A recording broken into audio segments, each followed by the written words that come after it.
As a Fortune headline put it last month, our upcoming guest recently issued a white paper in which he equated the state of commercial real estate with the depths of the psychological cycle of grief. We are entering the acceptance stage, it said. But rather than his outlook being all doom and gloom, it's a perspective about finding opportunities. On this episode, we have the subject of that news story, and he explains exactly what he meant in his letter and what he sees on the horizon. It's these moments, it's these once-in-a-generation or multi-decade periods where these shifts, where the new winners come out, right? The new leaders come out of. That's Scott Rechler, Chairman and CEO of RXR, a New York-based investor and developer that currently holds gross assets valued at more than $20 billion and a leader with a career of more than 3 decades. Scott founded RXR in 2007 after he led the public offering and sale of the former Rex & Associates, a business founded by his grandfather in 1958. He's also held positions as the vice chairman of the New York Port Authority, overseeing redevelopment of LaGuardia Airport and the World Trade Center, as well as on the board of the New York Metropolitan Transit Authority and currently on the Federal Reserve Bank of New York's Board of Directors.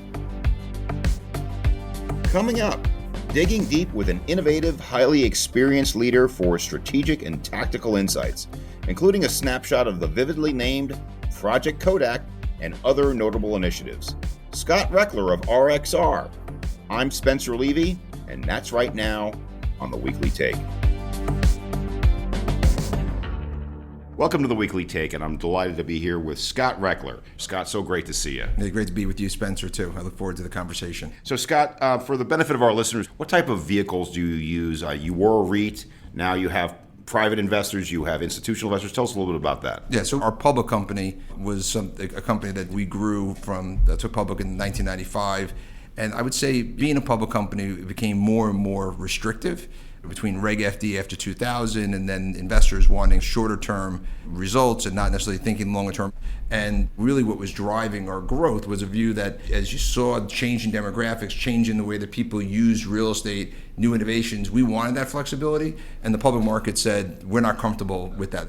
So our stock price wasn't great. So in 2004, we actually said, we want to try to think about changing our capital structure so that we could have long-term institutional capital that buys into the research that we do. In 2006, the markets cooperated and we were able to sell the company in January 2007, generated a 700% return for our shareholders, sold it to SL Green for $6.5 billion. Great time to sell a company, not a great time to start a business, right? So we started RXR at a time where a lot of people were dealing with a lot of problems, so that part was good, but raising private institutional capital was also a challenge, and particularly in the US. So we began to fly around the world and meet different investors and found investors that had not been exposed to real estate during the great financial crisis and saw investing in the RXR funds and then co-investing with us as a way to actually take advantage of some of the dislocation that was in the market at that time. And so our first fund, I think, was like $260 million or something. But through co-investment and our investment, we did about $4.5 billion of investing out of that first fund starting in August of 2009. So sold in 2007, didn't make our first investment until August of 2009. Subsequent to that, we've now raised $11 billion of equity, still about 90% international investors, global investors, non-US investors, sovereigns, pensions, Asia, the Mideast, Canada, Northern European investors. So that's been the process that we've gone through. Now, as the landscape's changing, we're now going to start also spending a little more time on the US domestic investor. So Scott, Project Kodak, we've been hearing some news about it. What is it? When we began to recognize last year that the world was changing and that all office buildings weren't going to be the same, we said, okay, we need to set up a program to better evaluate this. And we thought about Kodak, right? Here was this company that had this great film product that was becoming obsolete. And did they focus on film or focused on digital? And so we decided to take our own portfolio and say, okay, which are the assets that are digital that will be competitive in the post-COVID world, and which are the assets that are film that are going to be more likely less competitive or competitively obsolete. And let's then make sure that we're focusing our resources and energy on what's digital. And we've now taken that same concept and looked at all of the properties in Manhattan and said, okay, where's the digital and where's the film? And the ones that are digital, which are good properties with broken capital structures, are the ones we're trying to find ways to play in through either the debt or the equity. I read your letter that you wrote for your investors, and you talked about what this time period is like. And clearly, we all know the challenges we have in office, but I think many of our listeners may not be as aware that the capital markets are tough all over, and maybe even tougher in multifamily in certain ways because of the timing of buying it. So in your big picture point of view, how similar is this to '09, or maybe even the early '90s, which is what you referenced in your letter? Our view has been, and we've been pretty outspoken about this for a while, that this is going to be more of a paradigm regime change that existed like in the early 90s. In the early 90s, if you recall, real estate valuations were artificially inflated because of tax policy. And then in '86, that tax policy changed and then eventually burned off. So all the deals that were done that had valuations that were based on those inflated tax-driven drivers ultimately had to be reset and repriced and recapitalized and re-equitized for the new regime of not having those tax policies. And I think we're going through a parallel situation as we live through 15 years near zero or low interest rates, that all these capital structures and prices and valuations were based on. And now we're shifting into what we believe is a more permanent, normalized interest rate environment that's going to require this whole re-equitization process. And the difference between that and the '08-09 period, '08-09 was sort of like a V-shape, right? We went through this crisis. It was heavily concentrated. Interest rates were driven down. Liquidity poured into the market, and values shot back up. This is, I think, going to be much more prolonged as loans go through a maturing process. The restructuring, the recapitalizations are much more complex in terms of navigating asset by asset, and it's going to be more broadly felt. And there's, to your point, everyone thinks of office. The reality is this is every asset class is going to be hit. I mean, office is clear because it's not only dealing with the regime change of where interest rates are, but also the hybrid work change and people's nature of thinking about office. But when you think about multifamily, particularly in the Sun Belt region, and the amount of transactions that took place in 2021 and 22 at low rates, with an assumption that interest rates were going to stay low, rents were going to continue to go high, and you've had the inverse happen where interest rates have gone up, rents have gone down because of supply, and then NOIs got hit with insurance and other costs that people didn't predict. So I think there's going to be a significant amount of dislocation and recapitalizations that are needed as we go forward in that mix. And each time is different. So I would say I completely agree with your analogy of the early '90s, maybe a better model than the GFC. But the early '90s also had a very different point of view of the federal authorities, and we'll get to your Fed role in just a moment, where in the RTC days, they liquidated the banks, sold off assets at 10 to 30 cents on the dollar, and we moved on. Today, it seems like it's a very different posture from the federal authorities on letting people so-called kick the can down the road, not take the assets back, and so it may be tougher to get to the real estate. What do you think? Well, a couple of things, and I do agree. As Mark Twain says, it rhymes, right? Yeah. It's not necessarily repeats itself. And my partner Mike Maturo in the early '90s, he worked for Kenneth Leventhal, and he was doing all these workouts. And he always reminds me that one of the big differences, there was not nearly as much transparency in the real estate world as there is today, right? So the flow of information, the access to information, the efficiency of the markets are much better today. So it should enable us to navigate this more effectively without some of the deep challenges we faced in the early '90s. To your point, from a regulator standpoint, I think this is a little bit of the calm before the storm.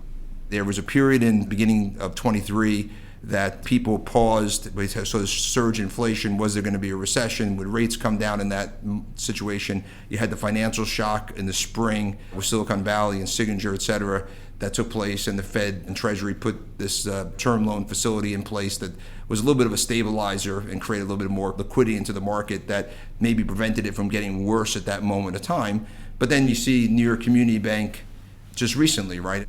They keep saying this is unique, this is unique. Well, each one of them can't be unique in its own right. The bigger issue is that when you have the issue of duration issue and interest rate issues, somewhere in these banks, there's challenges. And the other thing that happens when circumstances like NYCB happen, the regulators become more focused on commercial real estate exposure. And so it becomes pro-cyclical, right? So if they were standing back to say, wait a second, we can't have another thing like this happen on our watch. We got to redouble our efforts to go see where their exposure in these banks and try to flush them out now. When you hear Chairman Powell say, or the Treasury Secretary Yellen say that this isn't systemic, I would agree in the sense that it's not systemic in that the big banks are so well capitalized and their concentration of commercial real estate relative to the rest of their assets isn't as big. But when you look at the banking system overall, number of banks, I mean, there could be 500 to 1,000 fewer banks in the next 2 years. And the question, does that create some contagion that we can't predict right now? And so I would argue there's going to be more financial shocks. How well we contain them will be determined. And I think as this starts to happen, and we're already starting to see it, banks are looking to shed their commercial real estate exposure because they're going to have to sit in front of a regulator at the beginning of every quarter, and their CFO is going to have to sit in front of their shareholders or the rating agency, and everyone's looking at what is your percentage of commercial real estate. And they're not even looking at what type, right? They're looking, what is it? Is it 10%? Bring it down to 8%, right? And so that's starting to be something that happens. And I would say the loosening of the financial markets because of some of the communications by the Fed in December sort of gave us a little extra wind in the economy as we entered 24 and the whole AI phase in this thing. But it's not even throughout the economy. These interest rates are eventually going to weigh some of that down. Mm-hmm. And I think that's where the opportunities are. I walk in here wearing two hats. I walk in here as the guy who goes out there, talks about the economy, and I'm actually glad to see the economy outperforming. But as the real estate person to me, I know that that's keeping interest rates high. So Scott, one of the roles that you play, one of the many roles you play outside of the four walls of RXR is, I see at the roundtable meetings, you have a role with the New York Fed. Why don't you tell us what those roles are and how they inform your point of view on where we're going? Yeah, so I've always believed that for our business to work and for me to be good at what I do, being involved from a civic standpoint is important. So I was vice chair of the Port Authority, I was on the MTA board, and now I'm on the New York Fed board. And with the New York Fed board, which is interesting is you really get, every 2 weeks, you have another board meeting, and you get a pulse as to what's happening in the economy. And you get to hear directly from the president of the New York Fed, from their economist, their take. But equally important, if not more important, is the other board members. We have these go-arounds, so I get to hear from the CEOs of these other companies that are in different industries what they're seeing. And it's very rare in life where every 2 weeks you're reconvening and you sort of get into this cadence. It's the sound of the voice, it's the sound of the strength. You really get a different perspective to it. But it also has led me to be more acutely aware when there's these communications, what they're really saying and listening. Like if you listen to what the Fed has been saying was that they're not going to rush to reduce interest rates. So in the beginning of the year, and people were talking about 6 cuts, it's totally inconsistent, not only with what we hear in the room, because they only say what they say publicly, but they say it may be more nuanced, either publicly or privately, that you get that perspective. And so it helps put some context around that. And also, what I would say to your point you made about the macro economy showing strong and yet real estate, I would argue that we have these averages throughout the economy that are pulsing strong, but that when you look below the surface at specific segments and sectors of the economy, there's a lot that are already suffering. And that's whether it's small businesses that weren't able to lock in long duration bonds and live off credit lines that are floating rate, or credit cards that they have that are now 20-something%, or individuals that weren't able to buy a home who now can't afford to buy a home, where mortgage rates are, or there's not inventory on the market, and rents that haven't collapsed as much. So there's a lot of strange dynamics here that we haven't seen in typical cycles, right? Our view, my view, is that it's just a matter of time, right? Everyone says this time is different, but I remember hearing that in 07, and the S&P shot up 40%, and then we had the recession a few months later, right? And then we had Bear Stearns collapse, and we saved no issue, and then Lehman Brothers happens, right? It's different until it's not different. You know, at some point, this is not going to be different. Let's turn back to real estate now, and you talked about your roots here in the New York metropolitan area in office, but you've largely expanded. You still have it, but you were expanded into multifamily, a lot of it in the Southeast, into preferred and mezz. Where do you see, and again, this is probably too broad of a question, but the best opportunities in the next couple of years? Is it across the board? Is it multifamily preferred? Is it buying office at $100 a foot? It's playing where there is a couple of things, right? One is where there's dislocation in the marketplace and distress in the market. That's one area. But from a thematic standpoint, to us, it's really driven about where talent wants to be. And if you can go to the places where talent wants to be, and then in the sectors that help supply how they want to live or how they want to work, then that's sort of the macro theme that we want to play in, right? So like when we look around the country, we're invested in markets that we call EDs, MEDs, and well-eds, have good education systems, good healthcare systems, which tend to be a proxy for where talent wants to be, and then leadership that's investing in infrastructure, quality of life, affordability, economic opportunity, job training, because that makes that sustainable. They then become magnets for talent, and then talent attracts companies, and then you get this self-reinforcing positive economic cycle of the talent and companies coming together.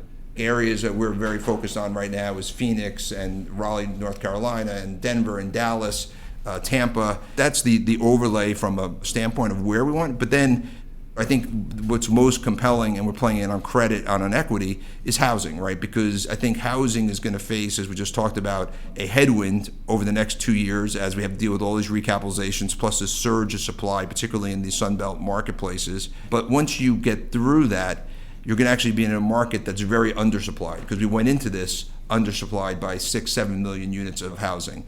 And the higher rates is going to continue to reduce the amount of new supply on the market. So on the other side of this, that headwind becomes a tailwind.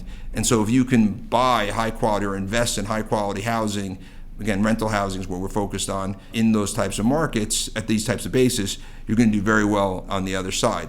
On dislocation, the thing with office for us is this is a contrarian play, right? This is not a macro, we're betting on office broad recovery.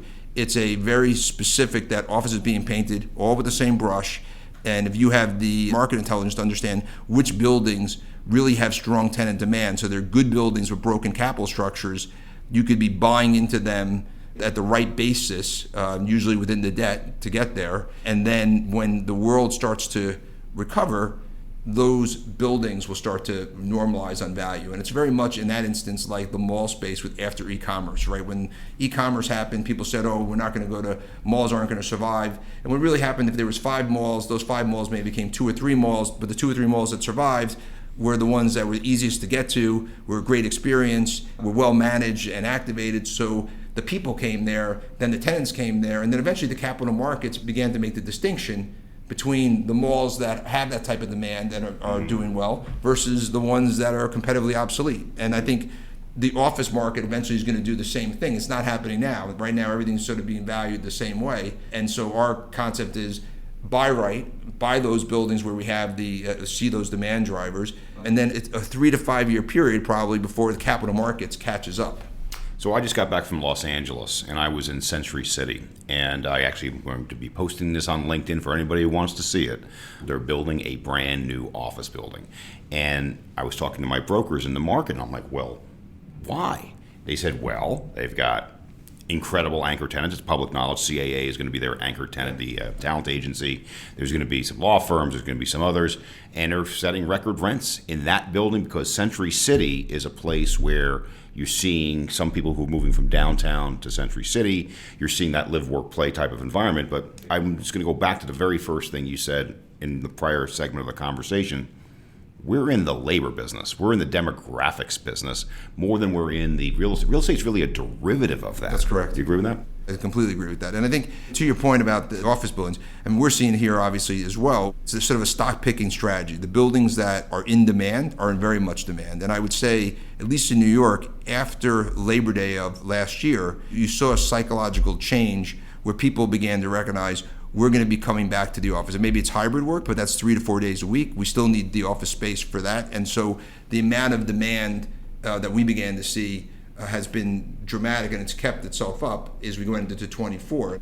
That white paper you referenced said, okay, 23 is going to be the nadir in the post-COVID world in terms of leasing volume. We think it's only going to get higher from this point forward. We did over 2 million square feet of office leasing in Manhattan last year.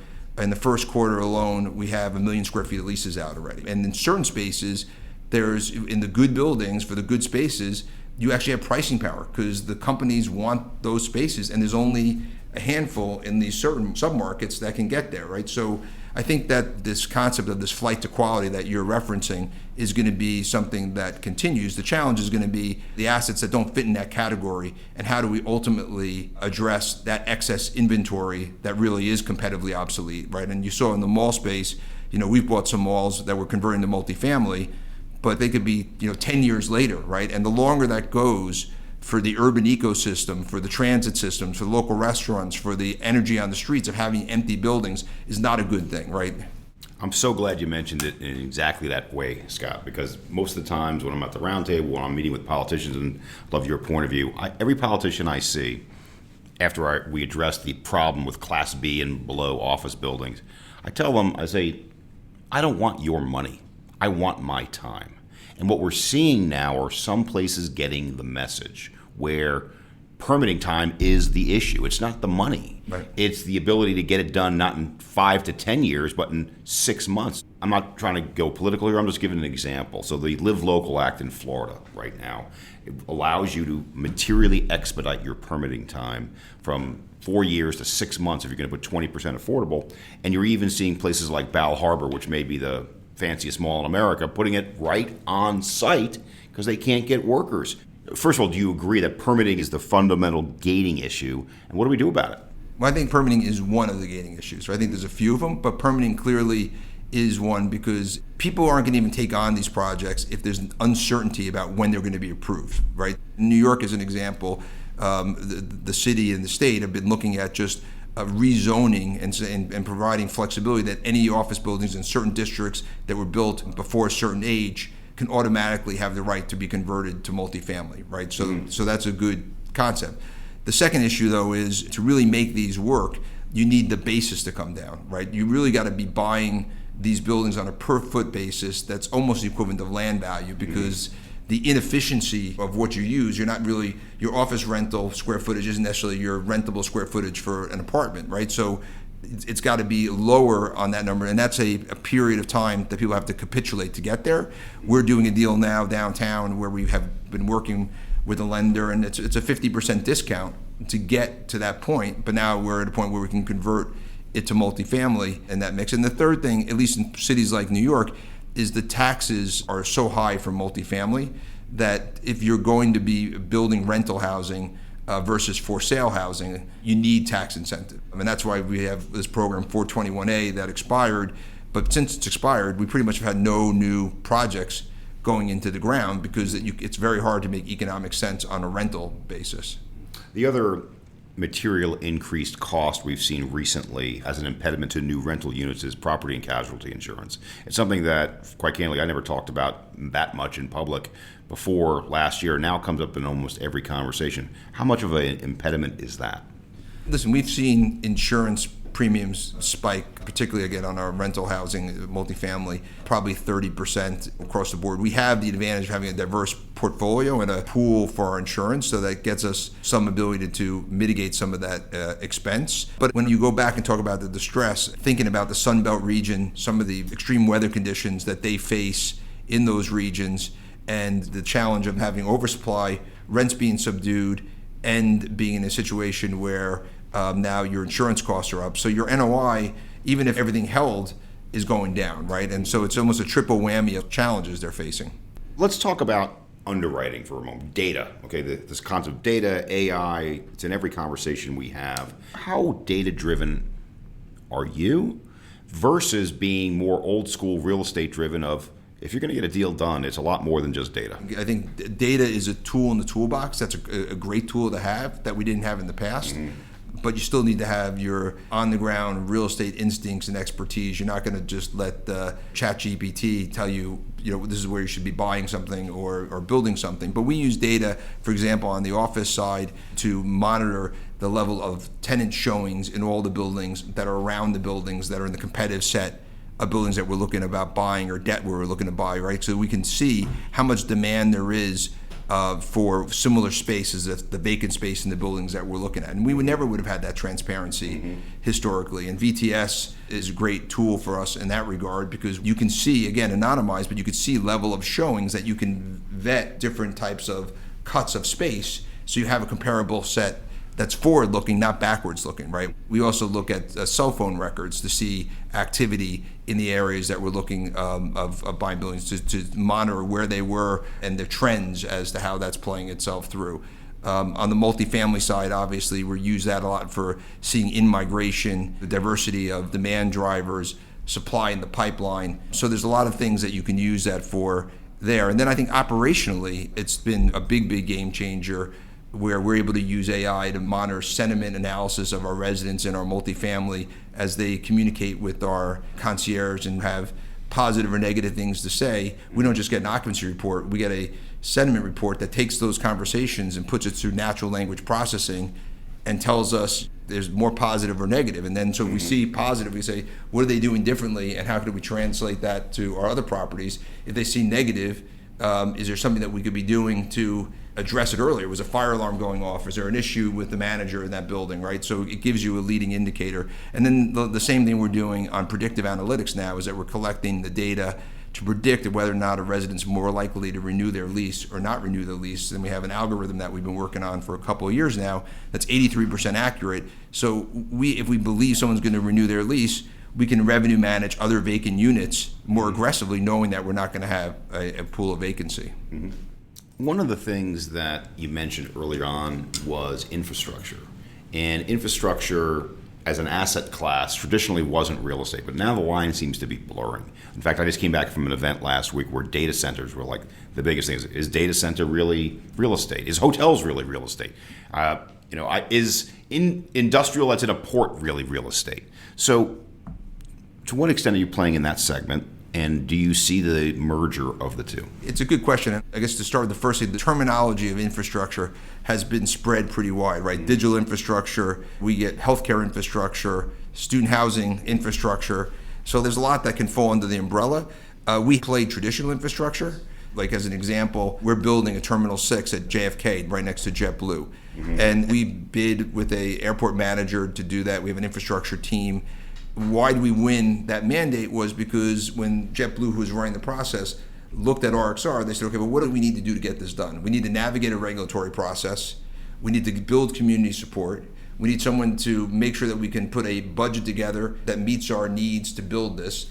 We need someone that can put the financing together for a $4.5 billion project. Mm-hmm. And then we need someone to make sure it gets delivered on time and on budget. Mm-hmm. It sounds like real estate, right? Whereas if you look at the traditional infrastructure funds, it's mostly about financing streams of income.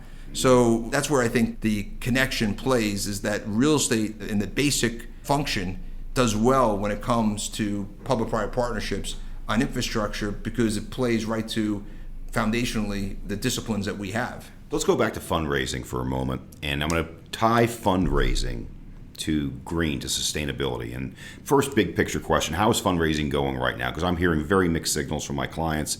If you can get a 7% corporate bond, real estate may not look as good as a comparable, but also how much is fundraising driven by or requiring green in your buildings that you do?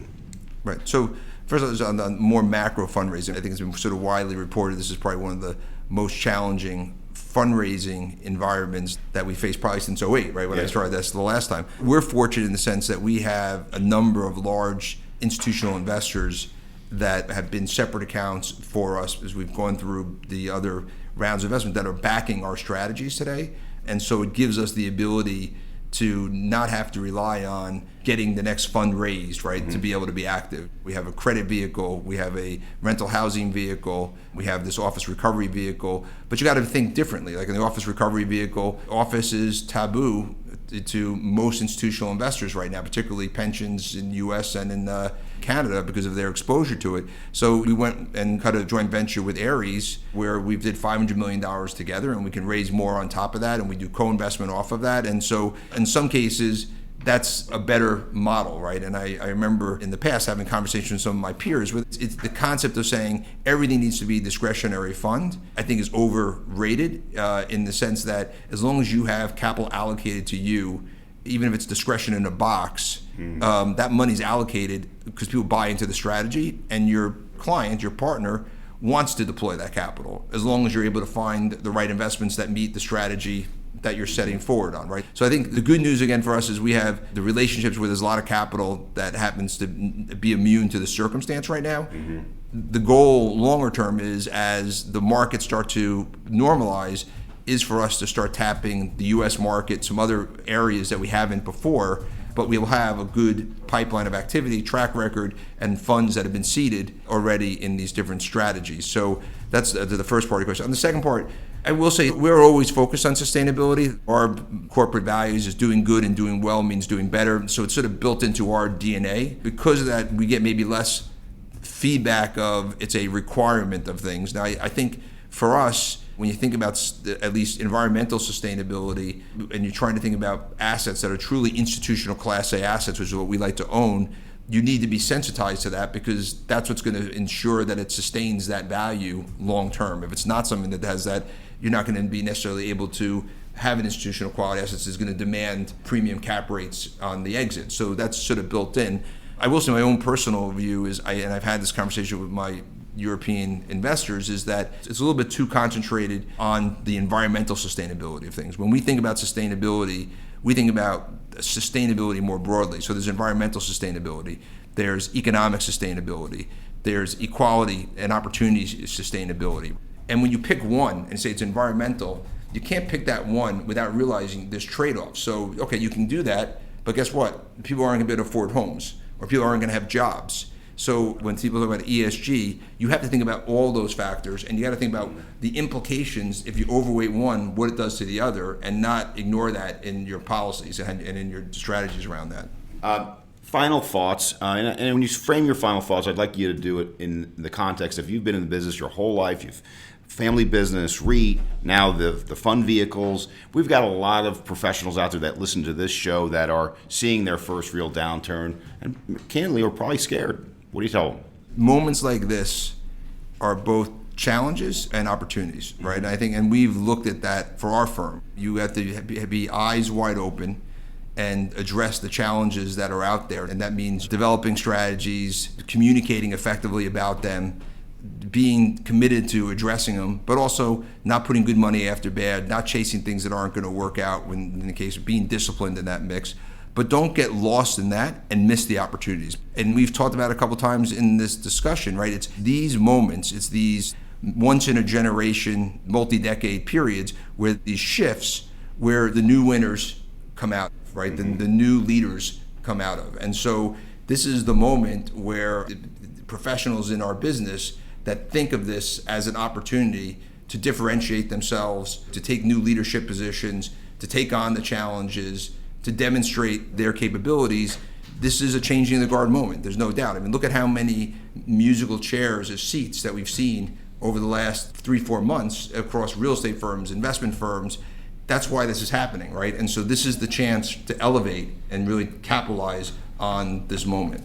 And I think to sum it up, coming straight from your letter, I think you put into the letter a line about the definition of the word crisis in Chinese has 2 letters. Right. One means challenge, one means opportunity. Is that a good way to sum it up? That's exactly right. So on behalf of the Weekly Take, what a delight to have Scott Rechler, Chairman and CEO of RXR. It's been a long time, but congratulations on all your great success. No, thanks for having me. I appreciate it.